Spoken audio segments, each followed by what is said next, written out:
До конца 2024 года в Коми необходимо расселить из аварийного жилья 7 тысяч человек.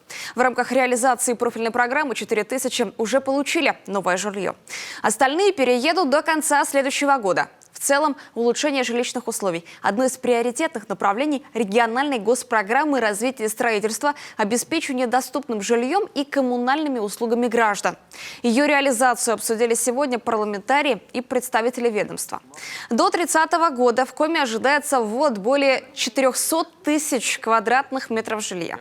Началась реализация проекта по комплексному развитию территорий. Мы приняли одно постановление правительства 21 августа за номером 405, которое определило участок для реализации комплексного развития территорий в границах улиц Аплексина, Октябрьский проспект, Катаева, Кирпичная в городе Сыктывкар. До конца 2023 года мы планируем принять еще два постановления по Сыктывдинскому району, село Выльгород и микрорайон Печепашня. В 2024 году мы планируем принять 6 еще постановлений и определить уже дополнительные участки в Сыктывкаре. В 2024 году увеличится компенсация выпадающих доходов ресурсоснабжающим компаниям. Стоимость коммунальных услуг складывается из экономически обоснованных тарифов. Они включают в себя в том числе износ сетей, потери при передаче ресурсов, но подорожание никак не должно ложиться на плечи потребителей.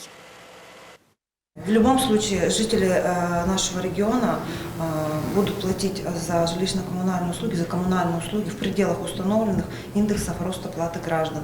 Более того, со своей стороны, со стороны Комитета Республики Коми по тарифам, мы делаем все возможное для того, чтобы, особенно для сельских жителей, сохранить уровень тарифов на прежнем уровне. Такая задача поставлена главой Республики Коми, и мы будем делать все возможное, чтобы ее выполнить.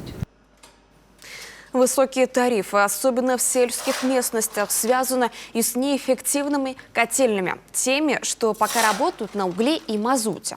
По указу главы Коми в 2024 году продолжится перевод кочегарок на биотопливо. По плану будут модернизированы 25 котельных. По предварительным расчетам, отказ только от мазута позволит сэкономить до 2 миллиардов бюджетных рублей в год.